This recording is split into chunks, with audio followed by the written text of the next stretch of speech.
got another good one for you in store today. Ryan, I'll hand it over to you to talk about those. All right. So some things have happened.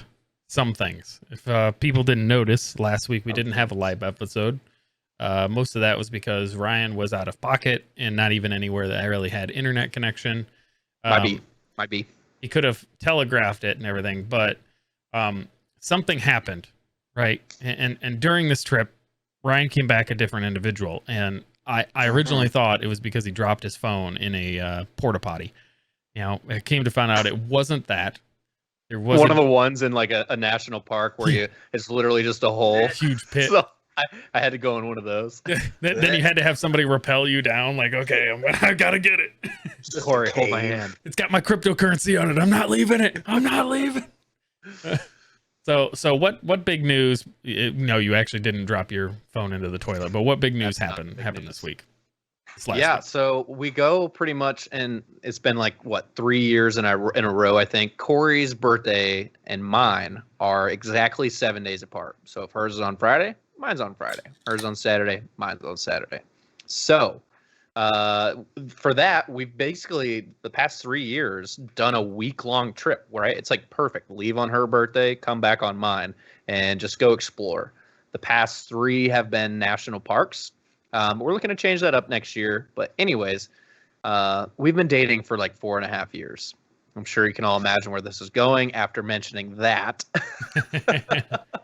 But I thought it was a perfect opportunity to visit another national park, be secluded from the world, and propose to my now fiance. Ooh! Yay! Congratulations! So super exciting, super nerve-wracking. We really, when we got to the park, didn't have too many plans on where we wanted to hike.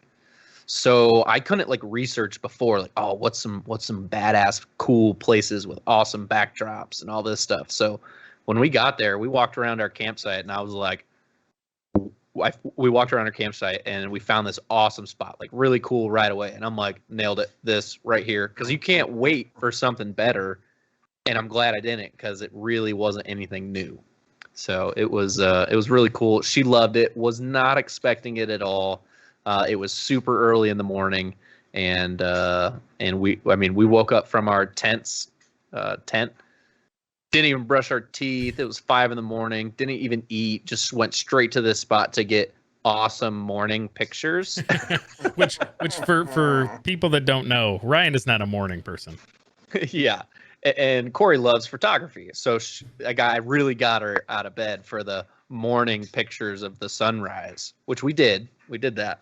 But then, dropped a knee and proposed. She loved it. Loved the ring. Loves the ring. Shout out to everybody who helped me out on that. So it was cool. It's exciting. Come back, a whole new man. Well, yeah, you no longer have testicles, but yes, yeah. But the crazy thing is, and what I've been telling people, so it just mind boggles me how quickly stuff happens. You start seeing a girl, and all of a sudden you start dating by like that. And all of a sudden it's on Facebook, and you're official, right? You're FBO, you're Facebook official. All you do to move to the next step is spend a decent amount of money and ask one question, and it changes your life forever. Mm-hmm. Mm-hmm. I spent a little bit of money. I asked one simple question, but the difference was this question was on one knee. And then all of a sudden that ring gets on our finger, and your life just changes like that. It is I was just thinking about that. I think during our 14-hour drive home probably. And I was just like, that just happens so fast. I mean, obviously there's planning and prepping and purchases and all that stuff, but it just happens so fast. Boom, one question and an answer. Yeah. A one-word answer. In a split second. That's also, instead of one knee, it's 2 knees depending upon the position, and that's how you end up, having a pregnancy as well. And then there's 8 months of, lead up to it, and then all jokes aside, the weirdest, you're just saying it's crazy how things in an instance. I was making a joke, and I'm going to lead it actually into a personal piece where it's pretty relevant. That is the next moment you will have in life isn't, because it wasn't for me when we found out we were pregnant, or the craziness going through that whole entire process. It was walking out of the hospital with the kid, and it's your first kid, and you're like, you're so excited and everything else, and you clip this thing in the car, and then you're realizing, I just walked out of the building. Nobody had me sign any paperwork or check anything. Yeah, and I'm legitimately responsible for not just an animal. I'm responsible for a human being, and I have no clue what in the hell I'm doing. Yeah. Yeah, and as soon as like so, and all down this line, right? Like you're dating, and you date for enough time, and people start asking you, when you getting married? When are you going to propose? Yep. And then, okay, so that happened. We're engaged.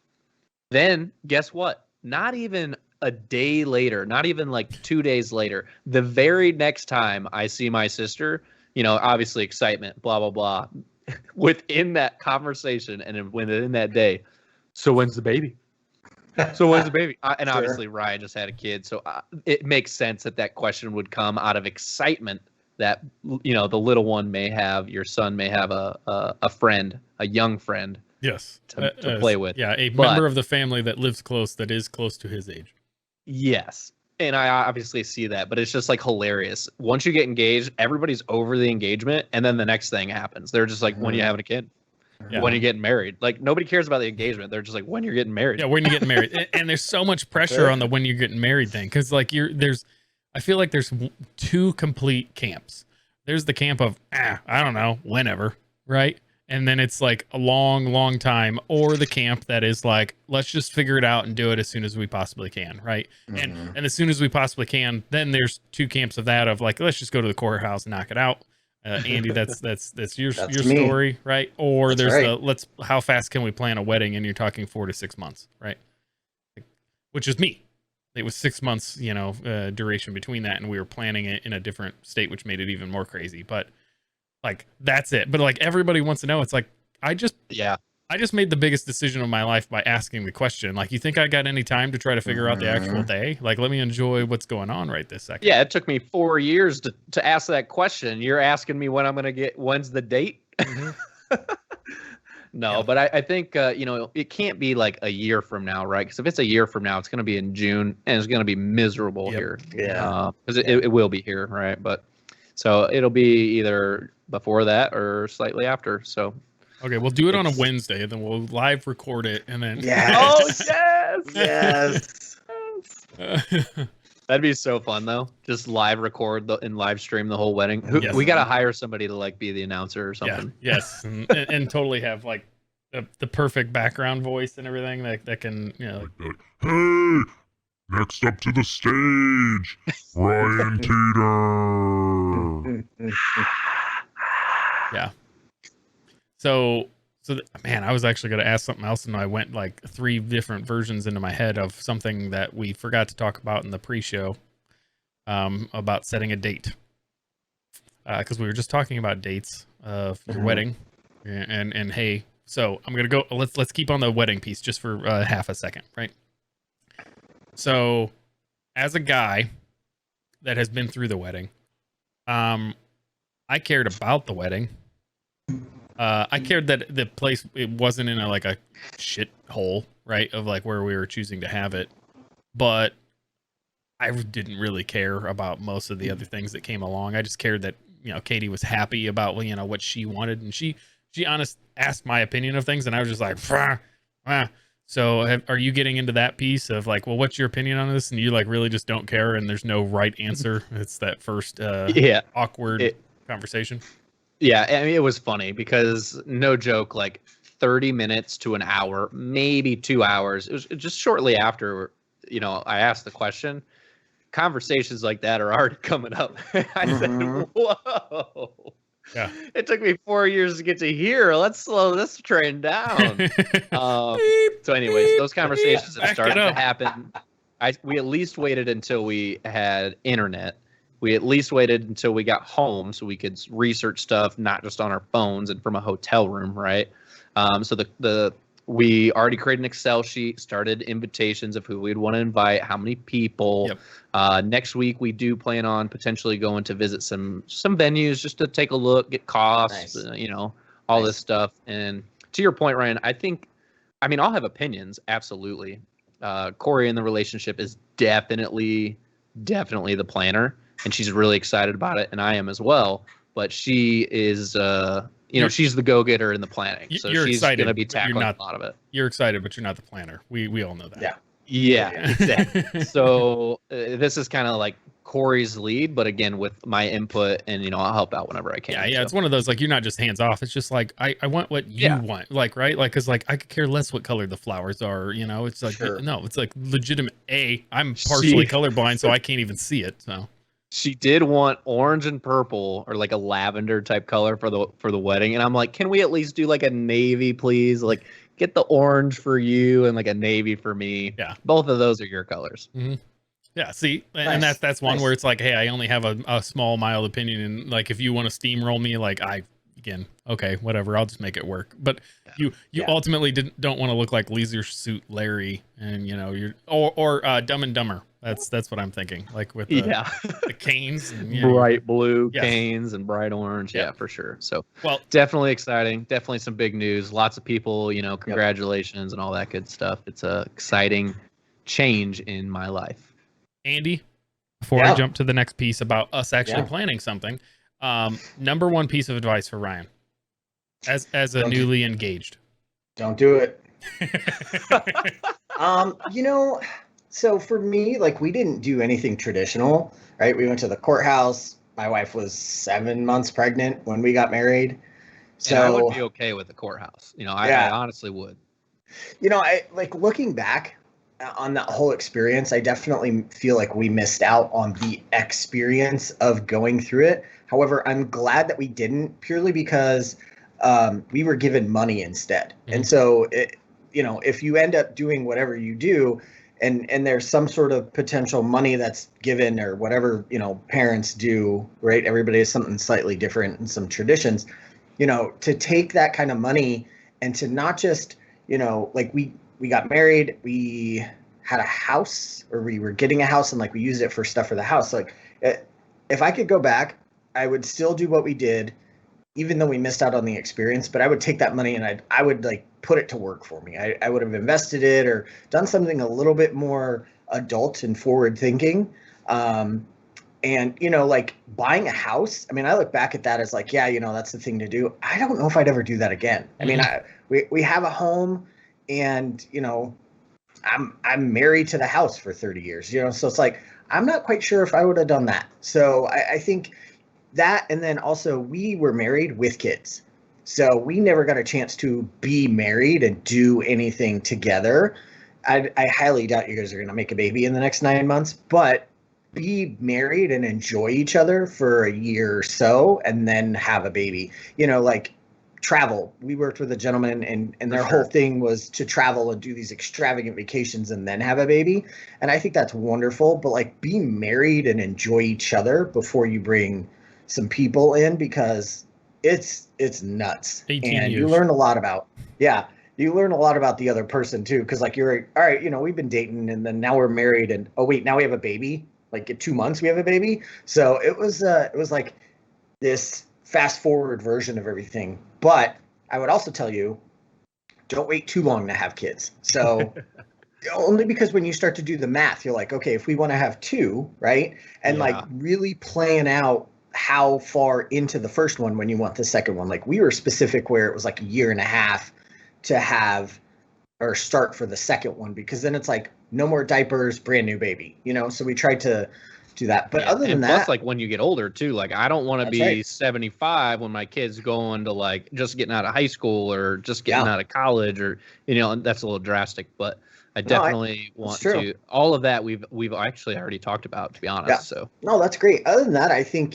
just enjoy it and have a good time. And like, I'll tell you, because I've got 13 years on everybody with kids. Like, experiences are more important than things. So as you go through this adventure with each other, and then you bring in kids, like, experiences and memories are far greater than the things that you're going to end up getting, and you're going to spend a lot of money, because they're just like these money pits, and it just they eat all the time, and they want stuff. I'm like, oh, they're terrible. So no, all right, Ryan. Mine was gonna be like take a little bit of time between now and when you actually want to have a kid, and even if it's like 2 years, right, or a year, just maximize that time. And you guys are perfect for that because you guys actually already have been all the way up to this point. Even, I get jealous of it because you guys are now not being able to be spontaneous because I have the child, right? It's just way harder. Yes, we have people that would gladly take him and stuff, but there's a whole different process for just deciding in a second that you're gonna. I'm used to being the person that like literally we would be like, hey, you want a vacation? Do you just need some beach time? Yes, I'd literally book the beach vacation for a week and a half from like right now, and we'd be in St. Lucia, in the Caribbean or something like that. So that's those types of things. But yeah, experiences is what I was just gonna say. Continue, and even so, it's just good stuff. But you've already talked about having kids beforehand. Those are the conversations that a lot of people forget that are, Oh yeah. Me and Katie were on two sides of the fence. So it was a big piece when we, when I was first talking to her, about, if she would want to get married and things. And I was like, if we wouldn't have been able to come to an agreement, why would we start that process? If I really wanted them and she really didn't, and we were both hard fast and we weren't going to change our minds, why go through that weird compatibility thing? So the fact that you have had this conversation is just positive. Yeah. All right. I had this weird feeling every time I go to the grocery store. I, honest to God, kind of thought I was the only one. You're walking through the grocery store, getting all your groceries. There's crazy interactions. I've talked about it in the past, the weird things that happen at checkout. Just weird interactions, right? Now you got people that are wearing masks, people that aren't wearing masks. How are you judging people? I can see your face and you still have resting mask face, because you were used to it. Who do you even know is actually telling the truth about not wearing a mask and being vaccinated? Like, you're not showing identification saying you're vaccinated, right? Yeah. So, tons of stuff. Yeah, it's just crazy. But something that's happened that's even prior to COVID existed as a problem. It's really as a humanity question on nobody taught us this in school. I really think rather than the Pythagorean theorem, this should have been one of the key things that we actually gotten taught. I agree. Ryan, would you like to explain what the issue is and which way you were supposed to act? I will gladly introduce the topic, and I will tell you what I do. I do not have the correct answer, but I think there is an answer. I really think there is. So anyways, you're in the grocery store. You have collected every item on your list, and you're ready for checkout. You're taking the cart to the lane, and you're putting the items on the coaster, on the belt. The belt. Thank you. On the belt. The belt moves forward. It has that little laser line and everything stops. And all of your groceries are on this one belt. And there's an end to them. What do you typically do, or what notifies the clerk that your groceries have come to the end and the next person in line has started their groceries, right? What's that one thing? It's like a rubberized strip. It's a divider. A divider. Thank you. That's a good word for it. It's a divider. Okay. That's the whole topic here, is that divider. Who's liable for that divider? Is the person that's checking out and about to pay liable to put that thing in the back of their groceries? Or is the person coming up after you supposed to notify and put that divider after yours, stating that their groceries are now beginning? I have no freaking clue, and I have never done it. I can't lie, right? I've done it a few times, but I rarely put that divider in there, and it was so funny. So today we went to the grocery store, and I didn't put it there, and I looked at it, and I was like, it's there, but I didn't put it there. And I looked at Corey, I go, Corey, this would be an amazing topic for a podcast. Whose job is it to put that divider there? Both of the clerks, the bagger and like the person checking my item, just look at me, and I'm like, "Is that my job? Is that my?" And they go, "No, I don't do it either." That's a good topic. I don't know, and so I do not do it. What do you guys think? Whose job is it to put that divider in there? Andy, I'm gonna let you go first. Okay, so I got two thoughts on this. One, I think it depends on where you shop, or it did. Because when I would go to Costco pre-COVID, the person, so I've put my stuff on there, right? And I'm waiting. And then the person who's behind me comes up, grabs it, flips it upside down, and puts their membership card in it. That was their way of like being ready and putting their card. Like that was them. That was on them. But I never saw that translate to regular grocery stores, right? And forget self-checkout at like Walmart, because they do have some of those long line belt things for you to. I feel like that is a free-for-all, and that is just declaring war on the next person, either in front of behind you. Like, it's nonsense. But nobody would ever do that in the regular grocery store. So when Corona started and you couldn't put your card on there because, God forbid, somebody scanned my card and I picked it back up because the scanner is going to get Corona or who knows what. So they stopped that. Now I got to hold it through this plexiglass. But I do it. So I make sure that I put it up there, because there's been times where the person just, like, the cashier's on autopilot, like grab, scan, grab, scan, grab, scan, and there's no divider. And now half of this lady's shit is already scanned and ready to go in my bag, and I don't know where it went. So I make sure to prevent that from happening. But I find that nobody does that in return. I feel like it's like holding the door open for somebody. Like, you should automatically say thank you. People don't do it. So I just am like, you know what? I'm just going to do this. I don't care. It's rare I ever get anybody to even acknowledge it. I think one time I had somebody say, "Oh, hey, thanks for doing that." But I make sure to do it. See, that's a good point. Holding the door open for somebody, you always say thank you. Yeah. You know what I mean? Yeah. I don't even think about that. I don't do it. I just expect somebody else to do it. It's kind of what that is. But that's a good point. Yeah. Good point. So for me, it depends upon where I'm at in line in the process, and if there's somebody behind me. So if there's nobody behind me, definitely not putting it up. Okay. Sure. If I've filled the whole entire belt all the way from the forward and the back, and because I've just got so many groceries and everything, and then I'm now trying to get my cart back to the other end so that way we can start to bag, the bagger can. That's a whole different debate or conversation about why the hell do I have to bag my own groceries 90% of the time now. But right. But trying to get it down there so that way he can take it off, because there's nowhere to move continuous stuff. In that case, like, I'm just, foregoing it. Like, that person also should understand that, like, I'm trying to hurry, that helps the whole line. You can pick the little thing and do it yourself, right? But if, like, I'm there and there's time and I'm waiting on the next person to get done checking out, and I know there's somebody behind me, I'll automatically go ahead and pull it and put it there. And it probably depends too on, like, if you're just checking out like 5, 10, 15 items, you're probably not putting that sucker there. But like you said, if you have like you're spending $100, $200, $300 at a grocery store, someone's probably putting that there, and it's definitely not me. Again, that's why I think it depends. Because, like, if I go to Costco and I have bulky items, I don't even put it on there because they don't want you to. So in the event that happens, to avoid confusion, I just put the thing up there anyway. So the guy looks at me and he's like, "Oh, is it your basket?" Rather than, "What am I doing?" Which is bizarre, because some of these people have worked there for like 50 years and they should understand, like, the protocol of how the stuff goes through with the basket, or it's on the belt. But I always try to do that, where I went the other day and I got paper towels and a thing of water and something else. So I just left it in the basket. There was no need to put it on the belt. But then rather run into the person in front of me or the person behind me, I'm like, I'll just put the thing up. So then at least they know to stop, look, figure out, is it just the basket? Yes. And that's why I think it varies on where you shop. So if you're in a trance, I've never been, a clerk or anything like that. I think clerks, am I even saying the right thing? Like cashier. There you go. I've never done it, but I could just imagine, like, beep, beep, beep, beep, beep, beep.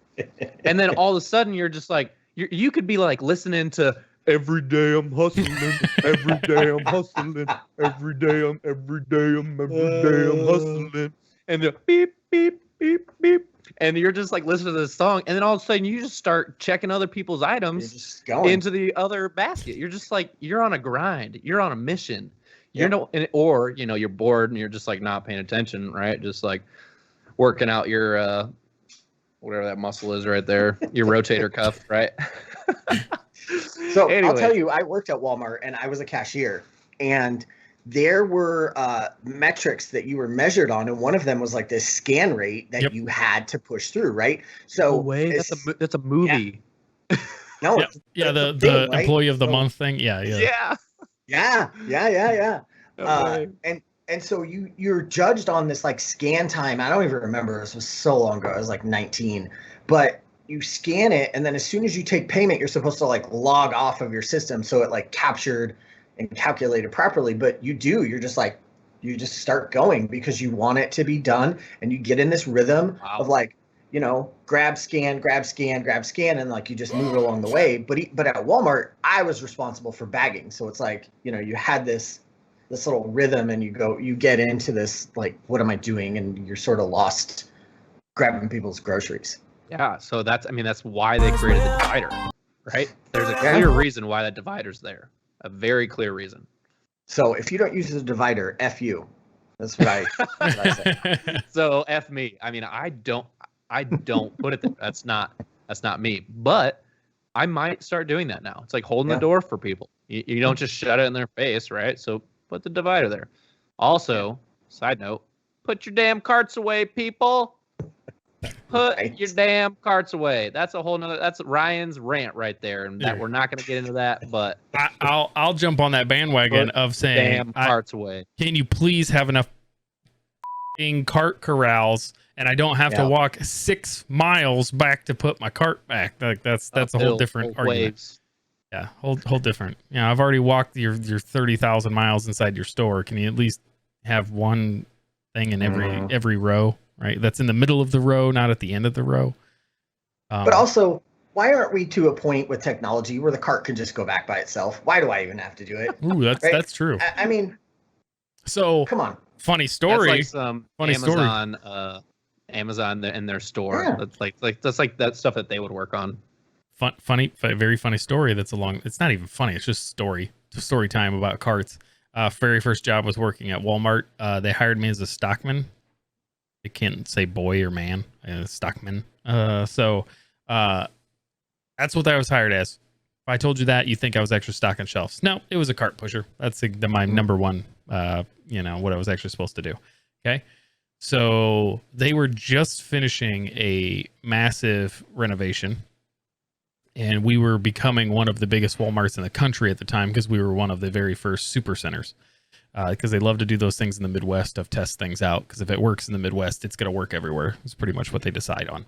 Well, one of the benefits of that was we got one of the very first electric cart pushers that, with the remote. And so only one person had to do it. And you could do what the machine rated as. You were supposed to do like 20 maximum carts at a time. We didn't give 2 craps about that. Like they only ever had like one person working on a Saturday when there's like 30,000 people inside. So I think the maximum was like you could get to like 125 carts and you'd be fine. Any number above that, when you were turning, it would want to start to buckle in the middle because it would just kind of push it out as the snake rotated around. Yes. Right? No way. Yeah. We burnt that thing up over and over again, but I can tell you those things are freaking beasts. Those things could it didn't have a problem pushing that many carts. It was just at a point like you could no longer turn it because there was just too much bow in it when you would turn it. But good story. One of their very first ones that we ever used. We put it through its paces, and I think we burn up like 3 of them. Nice. I have a question. Okay. If I play something right now, can you hear it? I'm not hearing anything. If you're playing anything. Okay. I wonder how in the world. I know that the people can hear it. Yeah, they can hear it. So my question would be, how would I'll just turn on the volume? No, because it's going to be super delayed. That's the other problem with it. It is about Nickelback. Okay. Because that is I'm wrapping it into topics from the previous week. And what I actually want to do here is I'll do this. Share computer audio. I hope I don't send you guys 30,000 things. Can you hear this? Yeah. Okay. All right. So when you instantly hear that, you think it's going to be like 50 Cent, right? Yeah. Right. 1, 2, 3, let's go. Never made it as a wise man. Oh no. Oh my God. No, thank you. I know. I heard it the first time and I hated it too. And then I've listened to it like 3 or 4 more times since, and I'm like, this isn't bad. Why do I not like this? And then it went back to the conversation of hating Nickelback or not. Yeah. So Ryan's making the That was gagging face, terrible. you know? Yeah, that's no. Listen, I feel like most songs are to a 4-count rhythm, right? You know that your band. I dabbled in it a little bit when I was a nerd in junior high. Hated every second of it, but every song I feel like can be put to a beat of anything. To even further my point, I was just coming home from Costco the other day, and my daughter was listening to some music on the radio, and I was like, "This is dumb." She's like, "Oh, you can't do any better." So I was like, "Pick a song, and every song you pick, I'll meow to it instead of the words, and it'll be on point and on beat." Sure enough, I did that, and she was just like mortified because of how embarrassing it was, but also sort of impressed that it actually worked. Mhm. So it doesn't surprise me, but it's awful. Meow, meow, meow, meow. Oh yeah, it was amazing. So we appreciate everybody, and we will see you next week.